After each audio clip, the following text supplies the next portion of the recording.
The South African Local Governments Association, or SALGA, wants a declaratory order that will give municipalities exclusive rights to administer, distribute and sell electricity throughout the country. It submitted the application to the High Court in Pretoria to try and get this right. Let's help me understand here, SALGA COO Lance Joel. Morning to you, Lance. Why you're doing this? Some would argue municipalities haven't exactly got a great track record of handling administration. Well, good morning, Gareth. The declaratory order that we have applied for in the High Court is something that started a while back. We have made several attempts within the intergovernmental space to try and resolve what we think is not a common understanding of the constitutional prescripts. And here's our understanding as SALGA, which we really want the court to clarify us on, because our understanding is that the Constitution itself creates 3 spheres of government.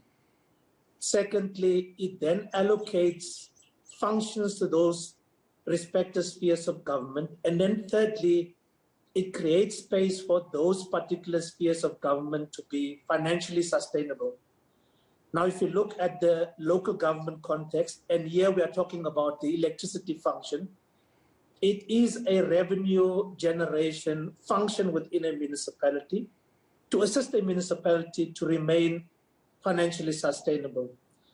And therefore, we feel that in order for municipalities to deliver on their constitutional functions, it is important that we need to clarify whether those functions effectively are to be delivered by municipalities, and if so, what the consequences thereof would be. So we are not fighting.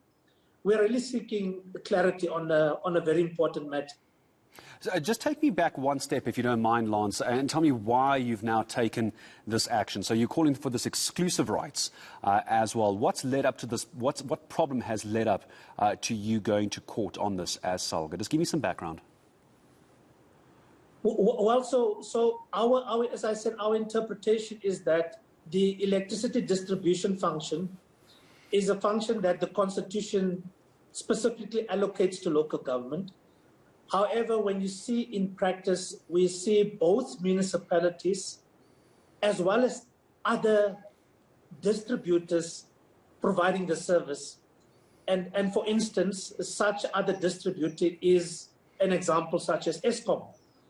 And the impact of that particular service to be delivered by an alternative distributor is the financial impact on a municipality that is expected to deliver services across the board using their own revenue streams. And that's what has resulted in us seeking this particular clarity so that we can clarify the municipal role in this space.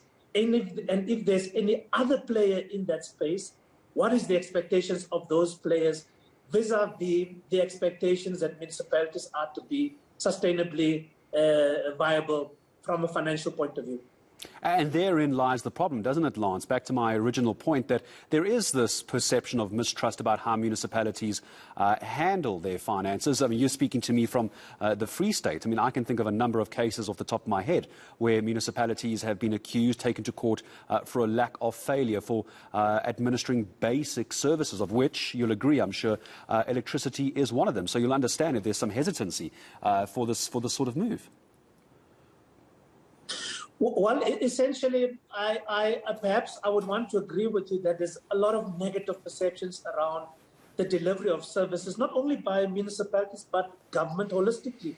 And I think a lot is being done to try and respond to those particular difficulties that both government and in particular in this instance, municipalities are experiencing, so that indeed they are able to respond to their mandate to deliver services. It would be important, however, that we should not generalize.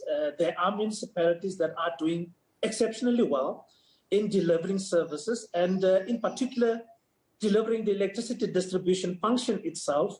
And therefore, it would be quite unfair to want to generalize that it would also impact on those municipalities that are doing well. Yes, accepting that there may be some bad apples within the form. And so this conversation is really more around the financial sustainability of municipalities more than anything else. Because in a municipality not being able to run its affairs in a manner where it is financially sound to do so, we will see the difficulties that we currently see, that municipalities are unresponsive to the delivery of services in area where they are not able to afford to do so.